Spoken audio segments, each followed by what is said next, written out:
Hello বন্ধুরা, কেমন আছেন সবাই? আশা করি সকলে অনেক অনেক ভালো আছেন। আর আজকের এই ভিডিওতে একটি গান গেয়ে জনপ্রিয়তার তুঙ্গে উঠে রাতারাতি ধনী হয়েছেন এরকম 4 জন ব্যক্তিদের সাথে আপনাদের পরিচয় করিয়ে দিব। আর এই ভিডিওটা ভালো লাগলে অবশ্যই একটি লাইক দিয়ে রাখবেন। তো এই তালিকায় প্রথমে রয়েছে জাহিদ। আর আপনাদের হয়তোবা জাহিদের কথা সকলেই মনে রয়েছে। জাহিদ মূলত কক্সবাজারের একটি আঞ্চলিক গান গেয়ে রাতারাতি জনপ্রিয় হয়ে ওঠেন। আর এই জাহিদের জনপ্রিয় হয়ে ওঠার পিছনে ইমরান হোসেনের ব্যাপক অবদান রয়েছে। কারণ জাহিদ ইমরান হোসেনকে একটি গান শোনাতে চাইলে ইমরান হোসেন এই গানটি ভিডিও করেন এবং পরবর্তীতে আপলোড করেন। ভাইয়া একটা গান শোনাই।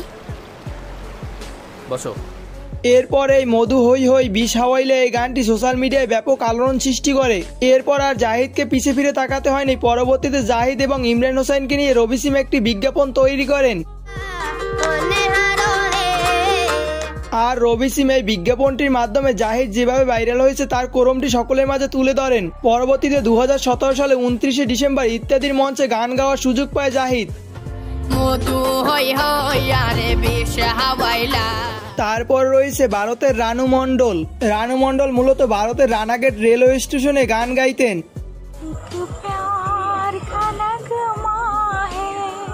আর তার এই আপন মনে গান গেয়ে 2-4 টাকা পেতেন, তা দিয়ে তার কোনো মতে পেট চলতো। পরবর্তীতে এই রানু মণ্ডলের গান গাওয়াটি অতীন্দ্র চক্রবর্তীর নজরে আসে। পরবর্তীতে রানু মণ্ডলকে দিয়ে একটি গান গাইয়ে অতীন্দ্র চক্রবর্তী ফেসবুকে আপলোড করেন। তারপর রানু মণ্ডলের এই গানটি রাতারাতি সোশ্যাল মিডিয়ায় ভাইরাল হয়ে যায়। আর আপনারা হয়তো সকলেই রানু মণ্ডলের কণ্ঠে তেরি মেরি কাহানি গানটি শুনেছেন।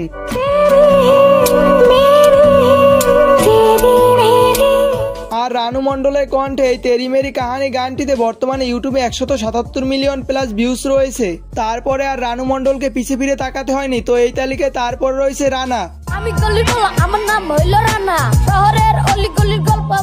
আর তিনি মূলত গলি বয় রানা নামেই সকলের মাঝে বেশি পরিচিত।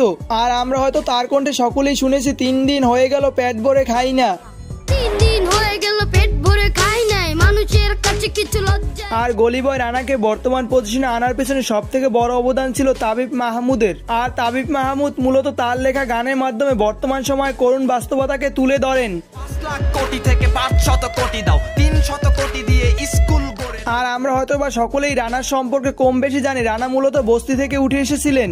আর রানা ফুল বিক্রি করত এবং রানার মা মানুষের বাসায় কাজ করতেন এবং তাই দিয়ে তাদের সংসার চলতো। পরবর্তীতে তাবিব মাহমুদ এসে তাদের পাশে দাঁড়ায় এবং রানার দুর্দিন সেখানেই শেষ হয়ে যায়। তারপর তৌহিদ আফ্রিদি তার একটি ভিডিওর মাধ্যমে প্রকাশ করেন রানার যত লেখাপড়ার খরচ তিনি সকল কিছু বহন করবেন। আমি ওর পড়াশোনার দায়িত্ব নিব পুরো ইন্টার পর্যন্ত, যদি আপনি পারমিশন দেন। কি বলেন না? তো এই তালিকায় একদম শেষ পর্যায়ে রয়েছে বর্তমান সময় সব থেকে ট্রেন্ডিং কাঁপানো শিল্পী সহদেব।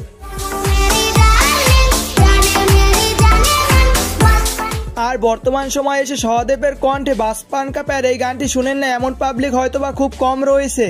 আর সহদেব হলো মূলত ভারতের একটি দারিদ্র ঘরের সন্তান। আর সহদেবের এই গানটি মূলত তার একটি স্কুল শিক্ষক তাকে দিয়ে রেকর্ড করিয়েছিলেন এবং পরবর্তীতে এই গানটি 2 বছর পরে রিমিক্স করে ইউটিউবে আপলোড করা হয়।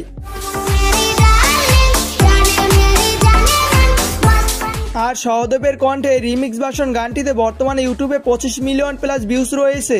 আর এই বাসপান কাপের গানটির রিমিক্স ভার্সন সহদেবের কণ্ঠে টিকটক এবং লাইকিতে রাতারাতি জনপ্রিয় হয়ে ওঠে এবং পরবর্তীতে সহদেবের এই প্রতিভা দেখে বাদশা তাকে নিয়ে এই গানটি কভার করেন।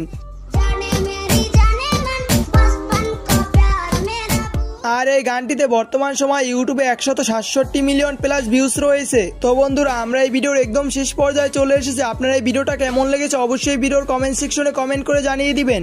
আর এর ভিতর থেকে কার গানগুলো আপনার বেস্ট ছিল অবশ্যই ভিডিওর কমেন্ট সেকশনে কমেন্ট করে জানিয়ে দিবেন। আর এরকম ভিডিওগুলো প্রতিনিয়ত নোটিফিকেশন পেতে চাইলে অবশ্যই চ্যানেলটিকে সাবস্ক্রাইব করে পাশে থাকা বেল আইকনটি বাজিয়ে দিবেন। তো দেখা হবে পরবর্তী কোনো ভিডিওতে। ভালো থাকবেন। আল্লাহ হাফেজ।